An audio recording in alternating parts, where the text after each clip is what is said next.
स्वागत है आपका एक बार फिर से आपके अपने YouTube चैनल एग्जाम वॉरियर्स में। तो हम लोग डिस्कस कर रहे थे संविधान की, और संविधान में हम लोगों ने संविधान का पार्ट 1 इस समय डिस्कस कर रहे हैं।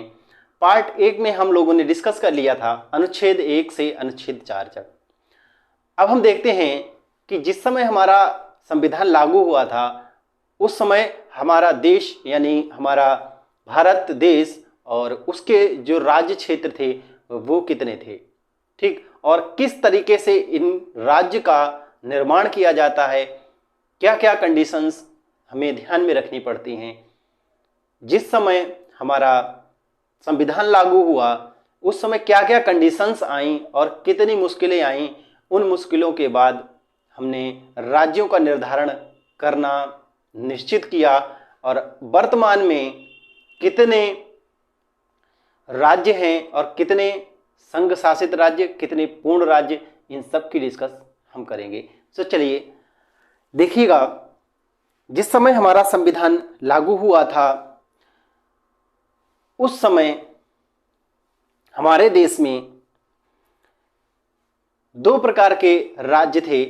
एक तो वो राज्य थे जिसमें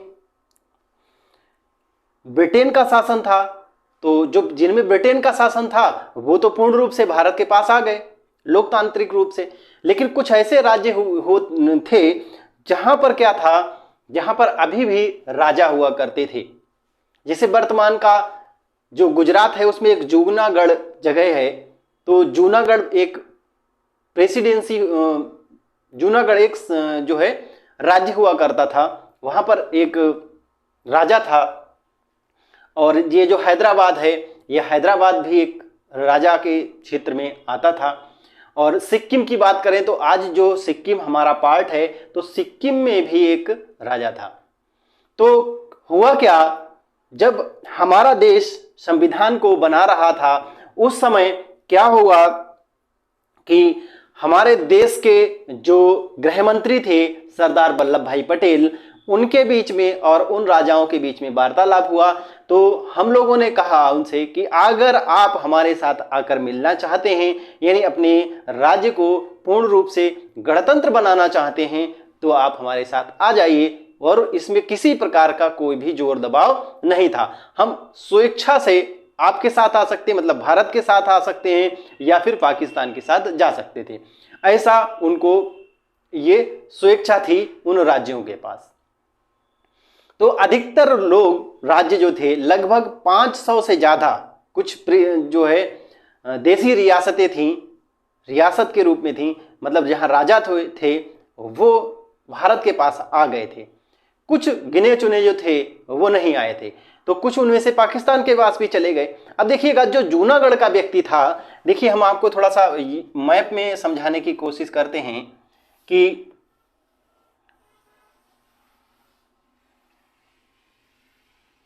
इतना ही मैप काफ़ी है क्योंकि हम इसी में समझ लेंगे। ठीक, देखिएगा, ये जो है यहाँ पर गुजरात है और गुजरात में यहाँ पर कहीं पर जूनागढ़ है। ठीक, तो ये जो जूनागढ़ वाला राजा है, ठीक है, तो ये क्या कह रहा था हम पाकिस्तान में जाएंगे। और एक यहाँ पर हैदराबाद है, देखिए जो हैदराबाद आज राजधानी है तेलंगाना की, तो हैदराबाद भी एक रियासत हुआ करती थी, वो भी कह रहा था कि हम पाकिस्तान के साथ मिलेंगे। अब इन मूर्खों को कौन समझाए कि बदतमीज गधे, यहां पे तू बैठा है, ठीक, पाकिस्तान यहां तक आता है, ठीक, अब पाकिस्तान यहां आने के लिए भारत की क्या लेगा, मंजूरी लेगा, यानी भारत आने देगा अपने क्षेत्र में तब तो यहां से आएगा। ये गधा क्या कह रहा था पाकिस्तान के पास जाएंगे। अरे गधे, तू पाकिस्तान के पास जाएगा, हैं, चल जा, तू पाकिस्तान के पास जाएगा। इससे क्या कहा, इसके पास सरदार वल्लभ भाई पटेल, अब ये समझो, वल्लभ भाई पटेल के घर में बैठा और कह क्या रहा है, कह रहा पाकिस्तान में जाएंगे। ठीक, इस गधे को कोई समझाने वाला नहीं कि तू इसके साथ चला जाएगा, तुझे आने कौन देगा यहाँ से। अगर कोई दिक्कत होती है तो तुझे कोई आने देगा। यहाँ पर हमारा क्षेत्र है, देख पूरे देश में है ना, तेरे चारों तरफ, ठीक, उसके बाद क्या है, यहाँ ये भी हमारा क्षेत्र है, तो अगर हम इसमें ना आने दें तो तुझे यातायात कहाँ से मिलेगा? तू हवाई में भी हम रोक देंगे, वहां कैसे जाएगा? यहां से भी रोक दें कैसे जाएगा? यहां से भी नहीं आने देंगे कैसे जाएगा? इस गधे को कोई समझाने वाला नहीं था। ठीक, क्या हुआ, सरदार वल्लभ भाई पटेल ने कहा कि जो देसी रियासतें हैं हम उनको स्वेच्छा देते हैं, उनकी जनता को स्वेच्छा देते हैं। अगर उनकी जनता हमारे साथ शामिल होना चाहती है तो हमारे साथ हो जाए, और पाकिस्तान के साथ शामिल होना चाहती है तो पाकिस्तान के साथ शामिल हो जाए। ऐसा हुआ था इस जूनागढ़ के साथ। जूनागढ़ में क्या किया गया? जनमत संग्रह करवाया गया। जब जनमत संग्रह कराया गया जूनागढ़ में, तो यहां पर सबसे ज्यादा वोट भारत के लिए मिले, सबसे ज्यादा वोट भारत के पक्ष में पड़े। तो अब क्या था, अब इसको छोड़ के जाना ही जाना था। अब जूनागढ़ वाले को पता है यहां का जो राजा था, हाँ, उसके 10 तो बीवियां थीं, 10 बीवियां थीं। अब जब वो भाग रहा है, ठीक, भाग रहा है, क्या पहले तो छोड़ने को राजी नहीं था, बोला नहीं छोड़ेंगे। अब क्या हुआ, अब जब जनता हमारे साथ आ गई, मतलब यहाँ की जो जितनी भी जनता थी वो भारत में शामिल होना चाहती थी, तो अब इसको कहा गया कि हट जाते। तब भी ये कह रहा नहीं हटेंगे, हमें तो पाकिस्तान में ही शामिल होना। तब सरदार जी ने कहा कि अब तुम्हें पाकिस्तान में अगर शामिल होना तो तुम भागो यहाँ से, नहीं तो अब तुम्हें मारेंगे। तो क्या हुआ, पुलिस ने जब इसका जो बंगला था वो खाली करवाने के लिए कहा, ठीक, कार्रवाई की, तो अब इसकी बीवियां कितनी थी? 10 बीवियां थी, ठीक, 10 से भी ज्यादा बीवियां। अब ये क्या कर रहा, बच्चे भी ज्यादा। फिर जब सोचो 10 बीवी, अगर एक एक के 2-2 हुए, अगर 2 ही 2 हुए एक एक के, तब भी 20 हो गए, ठीक, 20 बच्चे और 10 बीवी, 30 और 31वां अपने आप। अब ये भाग रहा है, ठीक। उस समय क्या है, बस थी नहीं, ठीक। अब मान लो बस होती तो बस में भर के निकलता, है ना, बस तो थी नहीं, मोटरसाइकिल भी नहीं, पहले बैलगाड़ियां ज्यादातर चलती थी, ठीक, और कार भी होती थी तो छोटी होती थी 2 सीटर, और है ये कितना, 31 चाहिए, अब 31 सीटर तो बस ही मिलेगी, ठीक। अब क्या कर रहा है, अब ये गड़बड़ा रहा है, पहले तो घर में ही घूम रहा है, महल बड़ा था, ठीक, अब उसमें बीवी खो गई, इसकी बीवियां खो गई, ठीक। अब एक को पकड़े तब तक दूसरी बीवी कहे हाय दैया हमारा रह गया कुछ, ठीक, कोई कहे हमारा साड़ी रह गया, ठीक, कोई कहे हमारा झुमका रह गया, वो झुमका ही ढूंढ रहा। अब ये 10 बीवियों को इकट्ठा कर रहा है, जल्दी आओ ना, जल्दी चलें, ठीक, नहीं तो पुलिस डंडा मारेगी। बड़ी मुश्किल से ये यहां से निकल पाया, निकल के कहां चला गया, पाकिस्तान चला गया। हैदराबाद वाले की बात आई, हैदराबाद वाले से भी सरदार जी ने कांटेक्ट किया और कहा कि हम हमारे साथ शामिल हो जाओ। इस हैदराबाद वाले व्यक्ति ने क्या किया, दिल्ली में अपना एक प्रतिनिधि भेजा सरदार वल्लभ भाई पटेल के पास, और जब वो प्रतिनिधि पर सरदार वल्लभ भाई पटेल के पास जाता है तो सरदार जी उसको बैठाते हैं, और उनको सूचना मिलती है जब सरदार पटेल जी को, तो पटेल जी कहते हैं ठीक है, जो भी आए हैं उनको बैठाइए, और आज शाम हो गई है, कल हम उनसे मिलेंगे, आज शाम को उनको खाना खिलाइए, उन्हें रेस्ट करवाइए। सुबह को जब सरदार जी उनसे मिलते हैं तो वो कहता है कि ऐसा है सरदार जी, हम तो देखो पाकिस्तान में शामिल होंगे, और हमारे जो राजा हैं, राजा साहब, वो भी होने वाले हैं, और आप जो है आप हमें रोक नहीं सकते। तो उन्होंने कहा बेटा ऐसा है, देखो समझो बात कि आप बैठे कहाँ हो, पहले ये देख लो, आप चारों तरफ से भारत से घिरे हो। ये बात कौन कह रहे हैं, सरदार जी कह रहे हैं, उस बच्चे को बता रहे हैं, वो बच्चा था, ठीक, कि तुम बेटा चारों तरफ से घिरे हो भारत से। अब तुम्हारी ये मूर्खता है कि तुम कहो कि हम यहां पर पाकिस्तान को लेके आएंगे, ठीक, क्योंकि अगर तुम सोचो, अगर तुम्हें बीमार हो गए, हॉस्पिटल की जरूरत पड़ी, तो हम तो तुम्हें देंगे नहीं, क्योंकि तुम यहां बदतमीजी कर रहे हो, हम तुम्हें हॉस्पिटल नहीं देंगे। अब अगर हम हॉस्पिटल नहीं दिए तो तुम यहां कैसे जाओगे पाकिस्तान, है ना, और पाकिस्तान कैसे जाओगे, हम दूसरे देश में भी जाने नहीं देंगे। क्यों, क्योंकि जो कुछ भी है वो सब कुछ हमारा है, यहाँ पर हवाई एरिया हमारा, यहाँ पर यातायात चाहे आप सड़क से आओ और चाहे आप समुद्र से आओ, पानी के से आओ, तब भी हम नहीं आने देंगे। तो तुम्हारी ये मूर्खता है बेटा, समझ जाओ, और सोच समझ के थोड़ा फैसला ले लो, भारत के साथ शामिल हो जाओ, कोई दिक्कत नहीं। अच्छा, राजाओं को ये बात भी बताई गई थी कि अगर आप शामिल होंगे तो आपके राजशाही में कोई कमी नहीं होगी, आप जो जीवन जी रहे हैं वो आप अपना जीवन आराम से जियो, ठीक है।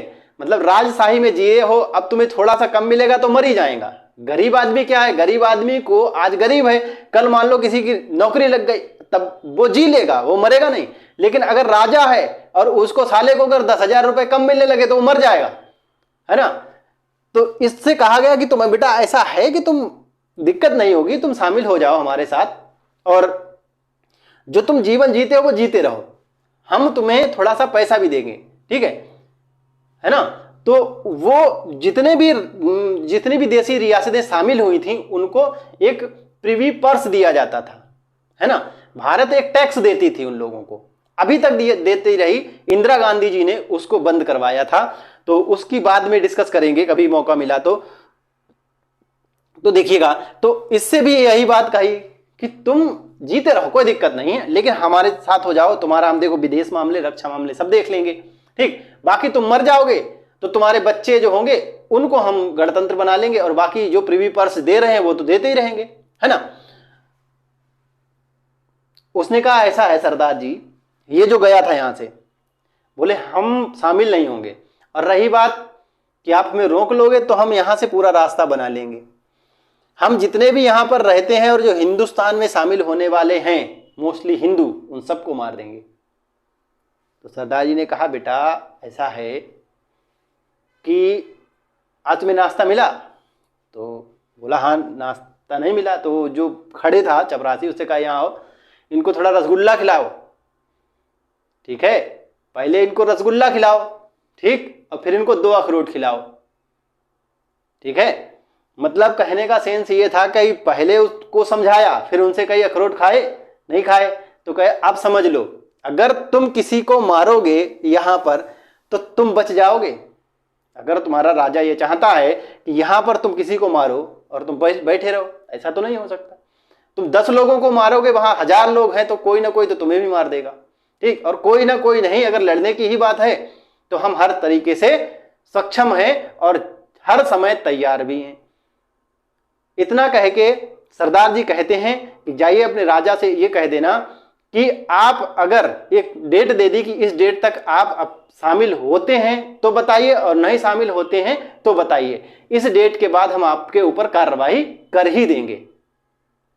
पहले तो उन्होंने कहा हाथ जोड़कर, लेकिन रिक्वेस्ट करके, अब उन्होंने कहा कि अब तुम्हें इस डेट तक हमें शामिल होना ही पड़ेगा, नहीं होते हो तो हम कार्रवाई इसी दिन कर देंगे। बाद में क्या हुआ उसके समझ नहीं आया, तो बाद में क्या पुलिस कार्रवाई की गई और फिर बाद में इसको शामिल कर लिया गया भारत में, ठीक है। तो उस समय जो राज्य थे वो लगभग 16 राज्य थे जब हमारा संविधान लागू हुआ था। अब संविधान लागू हो गया, फिर लागू होने के बाद में बात ये उठी कि अब हम स्वतंत्र हो गए। देखिए हमारे भारतीयों की ये जो बदतमीजी है उसको देखिएगा, ठीक है, कि जब हम लड़ना था तब हम लड़े नहीं। आज हम देखिए क्या कर रहे हैं, जब हम स्वतंत्र हो गए तो हम किस लिए लड़ रहे हैं, भाषा के लिए लड़ रहे हैं, ठीक है। हम किस लिए लड़े, हमने कहा नहीं हमें अलग अलग रहना है। अरे जब हम अलग अलग थे, जब हमें मारा जा रहा था, तब हम कह रहे थे एक हो, और जब एक हो गए, ऐसा हमारा सौभाग्य प्राप्त हुआ कि एक हुए, तो फिर हम लड़ने लगे, फिर हमारी बदतमीजियां शुरू हो गई, ठीक है। इसीलिए तो उन्होंने शासन किया था हमारे ऊपर। तो अब क्या हुआ, अब जो है लोग कहने लगे कि अब हमारा राज्य अलग करिए, ठीक। तो इस चीज को लेकर एक आयोग बनाया गया जिसे धर आयोग कहा गया। धर आयोग, इसका गठन किया गया, इसका गठन अप्रैल 1948 में किया गया। सुनिएगा भैया, देखिए अप्रैल 1948 में धर आयोग का गठन किया गया। और इस आयोग का काम क्या था, इस आयोग का काम था कि राज्य का जो गठन है, राज्य जो बनाए जाएं वो किस आधार पर बनाए जाएं, क्या चीज देखी जाए। तो धर आयोग जो था, ऐस के धर एक थे, उनकी अध्यक्षता में बनाया गया, इसलिए धर आयोग था। और ये राज्य पुनर्गठन आयोग से संबंधित है, राज्य पुनर्गठन से संबंधित ये आयोग है। इतनी बात क्लियर हो गई। इस आयोग ने दिसंबर 1948 यानी 1948 को दिसंबर में अपनी एक रिपोर्ट दी, और इस रिपोर्ट में इन्होंने कहा कि जो राज्य हैं उनका गठन होना चाहिए भाषा के आधार पर। बहुत बड़े स्तर पर इन्होंने इस पर जोर देकर कहा, भाषा के आधार पर राज्यों का गठन होना चाहिए। जैसे ही ये बात सामने आई वैसे ही पूरे देश में एकदम दंगा शुरू हो गया। हर व्यक्ति कहने लगा अब हमें अलग रहना है, क्योंकि भारत में इतनी ज्यादा भाषाएं बोली जाती हैं और भाषा के आधार पर अगर भारत का बंटवारा करने लगे तो शायद हर एक घर में एक नया देश बन जाए, एक नया राज्य बन जाएगा। तो इस समस्या से अब निपटना बहुत मुश्किल था और इसको शांत करने के लिए दिसंबर 1948 में ही बहुत जल्दी से एक दूसरा आयोग गठित किया गया जिसको जेबीपी आयोग कहा गया। जेबीपी आयोग में 3 लोग थे, जवाहरलाल नेहरू, सरदार वल्लभ भाई पटेल और पट्टाभी सीतारमैया। उन्हीं के नाम से ये जेबीपी आयोग बना। इस आयोग ने को भी यही काम दिया गया कि आप इस चीज को चेक करें कि भाषा के आधार पर राज्यों का जो निर्धारण है वो सही है या नहीं है।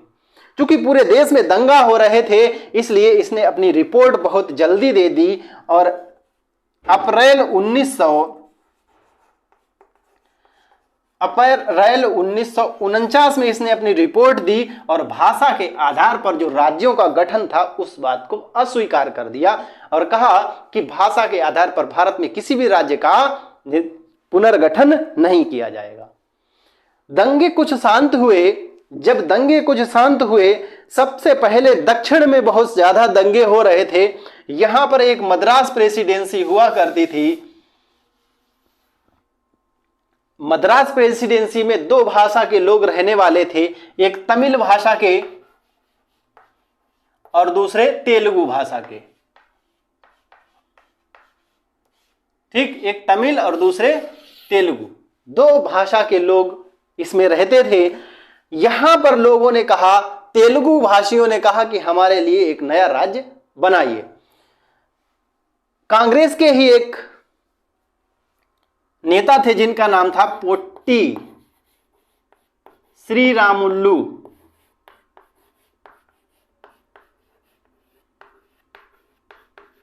पोट्टी श्रीरामुलु। तो इन्होंने क्या किया, इन्होंने यहां पर अनशन कर दिया और भूख हड़ताल कर दी। 1953 में यह घटना हुई। भूख हड़ताल इन्होंने कर दी। 56 दिनों के बाद इनकी मृत्यु हो जाती है। जब इनकी डेथ होती है तो बहुत तेजी से यहां पर दंगे बहुत ज्यादा उग्र हो जाते हैं और जवाहरलाल नेहरू इनकी डेथ पर यहां का दौरा करते हैं और यहां जाकर देखते हैं तो दंगे बहुत ज्यादा आक्रामक होते हैं। उनको शांत करने के लिए नए राज्य के पुनर्गठन का ऐलान कर देते हैं और कहते हैं कि अब इसमें से एक नया राज्य आंध्र प्रदेश के नाम से बनाया जाएगा। तो यह घोषणा कब से लागू होती है? 1 अक्टूबर 1953। 1 अक्टूबर 1953 में क्या होता है? आंध्र प्रदेश का गठन हो जाता है। तो मेरे दोस्तों, मेरे भाइयों, इस चीज को आप याद रखेंगे। भाषा के आधार पर सबसे पहला गठित होने वाला राज्य कौन सा था? आंध्र प्रदेश था। भाषा के आधार पर गठित होने वाला भारत का सबसे पहला राज्य आंध्र प्रदेश कब हुआ था? 1 अक्टूबर 1953 में। बात समझ में आई? कहां से अलग किया गया था? मद्रास प्रेसिडेंसी से अलग किया गया था। तेलुगु भाषियों के लिए आंध्र प्रदेश दे दिया गया और तमिल भाषियों के लिए तमिलनाडु दे दिया गया। बात इतनी समझ गए? यहां के दंगे शांत हुए। देश के अन्य भागों में फिर दंगे उग्र होने लगे क्योंकि भाषा के आधार पर अब पहले राज्य का गठन हो गया। सरकार कमजोर पड़ गई और वही चीज जो यहां की गई पूरे देश में होने लगी। अब इन चीजों से निपटने के लिए 1953 में ही 1953 में ही एक दूसरा आयोग फिर मजबूरी में आयोग क्या किया जाता है? गठित किया जाता है, जिसमें फजल अली की अध्यक्षता थी। इसको फजल आयोग कहा गया। फजल अली आयोग कहा गया। फजल अली आयोग कहा गया। मेरे भाइयों समझिएगा, ध्यान दीजिएगा, फजल अली आयोग कहा गया। और फजल अली आयोग का काम यह था कि इस चीज का निरीक्षण करे कि भारत में भाषा के आधार पर राज्यों का गठन करना सही होगा या नहीं। फजल अली आयोग अपनी रिपोर्ट 1955 में देता है और 1955 में ये बताया जाता है, ये इस चीज को बहुत बड़े स्तर पर यानी व्यापक स्तर पर ये स्वीकार करता है कि भारत में राज्यों का गठन भाषा के आधार पर ही होना चाहिए। अब भाषा के आधार पर ही राज्यों का गठन होता है, लेकिन केवल एक राज्य और एक भाषा को स्वीकृति देना बिल्कुल भी गलत है, ये फजल अली आयोग ने कहा।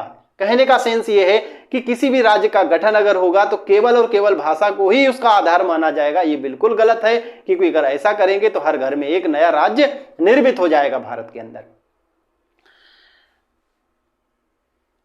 किसी भी राज्य का जो गठन है वो राजनीतिक क्षेत्र, आर्थिक क्षेत्र, धार्मिक क्षेत्र, ठीक, और जो हमारा विकास की प्रक्रिया है उसके क्षेत्र को कहां तक लागू कर सकते हैं, इन सब को ध्यान में रखते हुए गठित किया जाएगा। और मान लो किसी राज्य का गठन कर दिया गया भाषा के आधार पर, ठीक है, अब कहते हैं कि मान लो हमने किसी हिंदी बोलने वाले राज्य का गठन किया, अब हम क्या कहेंगे कि हिंदी वाला ही रहेगा उस राज्य में। कोई पंजाबी बोलने वाला आ गया तो हम नहीं रहने देंगे, या कोई उर्दू बोलने वाला आ गया तो क्या रहने देंगे, या कोई तमिल बोलने वाला आ गया तो नहीं रहने देंगे। ठीक, इसी को कहा गया एक भाषा और एक राज्य नहीं किया जाएगा। इससे क्या होगा, भारत की जो अखंडता और एकता है उसको खतरा हो जाएगा। तो इसलिए एकता और अखंडता को ज्यादा इंपॉर्टेंस देनी है भाषा की अपेक्षा। ये बात फजल अली आयोग ने कही, और जब ये बात कही गई तो 1 नवंबर 1956 में भारत में कितने राज्य थे देखिएगा, 14 पूर्ण राज्य थे, 14 पूर्ण राज्य थे और 6 संघ शासित राज्य थे, मतलब केंद्र शासित राज्य थे। इतनी बात समझ में आई। संघ शासित राज्य कितने थे, संघ शासित राज्य 6 थे और 14 पूर्ण राज्य थे। कब, 1 नवंबर 1956 को भारत के अंदर। उसके बाद क्या होता है,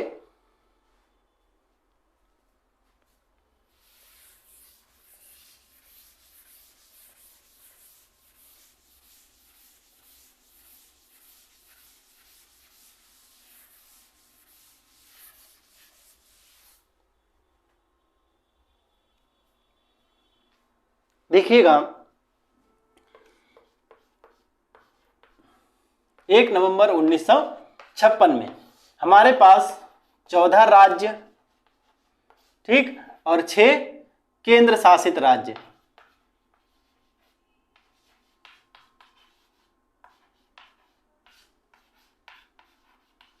ये जो थे हमारे पास थे, है ना। अब होता क्या है देखिए, अब क्या होता है, हमारे पास एक दादर नगर हवेली है, दादरा और नगर हवेली, नागर हवेली, ठीक। इस पर क्या होता है, 1954 में इस पर कार्यवाही की जाती है, ठीक है। और 1961 तक यहां पर क्या चलता है, यहां जनता के द्वारा चुना गया शासन चलता रहता है। 1961 में भारत अपने संविधान में 10वां संशोधन करता है, ठीक।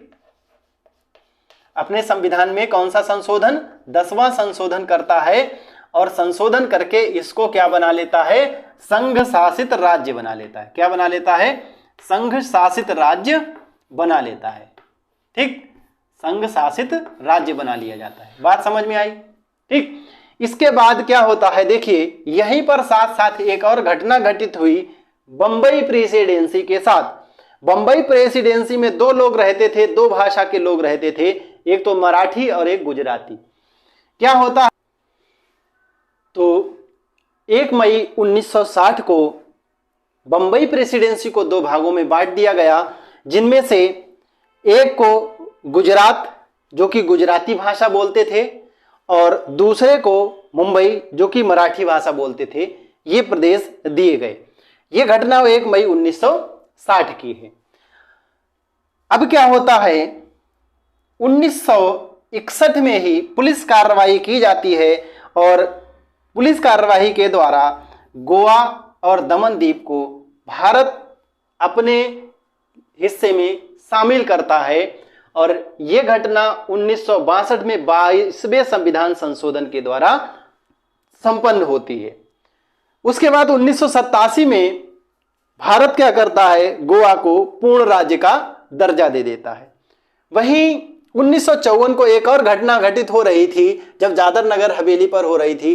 तो 1954 में फ्रांसीसियों ने पुडुचेरी जो है, याद रखिएगा, पुडुचेरी को भारत के सुपुर्द कर देते हैं। अब पुडुचेरी राज्य कहां पर है, बहुत ही इंटरेस्टिंग यहां पर चीज है, इसको थोड़ा सा देखिएगा ध्यान। यह है हमारा भारत देश यानी दक्षिण भारत का हिस्सा। तो इसमें क्या है, केरल में यहां पर माहे है, ठीक, और यहां पर एक राज्य है, एक जिला है कराईकल। ये पुडुचेरी है और यहां आंध्र प्रदेश के तट पर है यनम, ठीक। तो ये 4 जिले, 1, 2, 3 और ये 4 जिले मिलकर पूरा पुडुचेरी हैं। 1954 में इन 4 जिलों में फ्रांसीसियों का शासन था। तो 1954 में फ्रांसीसियों ने ये 4 जिले भारत को दे दिए और 1961 में इनको क्या किया जाता है, 14वें संविधान 1962 में 14वें संविधान संशोधन से पुडुचेरी को भी भारत में शामिल कर लिया जाता है। तो ये सारी घटनाएं हुई कि भारत में और राज्य कैसे कैसे बढ़ते गए। बात यहां तक क्लियर हो गई। अब हम बात करते हैं वर्तमान में। देखिएगा, वर्तमान में भारत के पास कुल 28 राज्य हैं और 8 केंद्र शासित राज्य हैं। 8 केंद्र शासित राज्य हैं। इतनी बात यहां तक क्लियर हो गई, ठीक। देखिएगा, ये पार्ट बाकी जो कौन कौन से राज्य हैं, तो वो हमारी एक सीरीज जो चल रही है जाने अपने देश को, उसमें हम लोग डिस्कस करेंगे भारत के 28 राज्य, उनकी राजधानियां, उनके राज्यपाल और उनके जो मुख्य न्यायाधीश हैं उनके बारे में। उसके बाद बहुत सारी जानकारी उसमें हम डिस्कस करेंगे। तो हम इसमें इन चीज़ों को ज़्यादा डिस्कस ना करते हुए अब हम आगे के वीडियो में डिस्कस करेंगे संविधान का पार्ट 2, संविधान का भाग 2, और भाग 2 के अंतर्गत हम लोग क्या पढ़ेंगे, नागरिकता। यानी हमने अब देश का निर्माण कर लिया, एक सुंदर सा देश बना लिया, अब उसमें कौन कौन लोग रह सकते हैं इसके बारे में डिस्कस करेंगे। आज का वीडियो आपको कैसा लगा, हमें आपके कमेंट्स का इंतज़ार रहता है। तो हमारा वीडियो अच्छा लगता है तो हमें अपने कमेंट से ज़रूर बताएं, क्योंकि आपके कमेंट से हमें बहुत ज़्यादा मोटिवेशन मिलता है। वीडियो को हमारे लाइक करें और अभी तक आपने हमारे चैनल को अगर सब्सक्राइब नहीं किया तो चैनल को सब्सक्राइब कर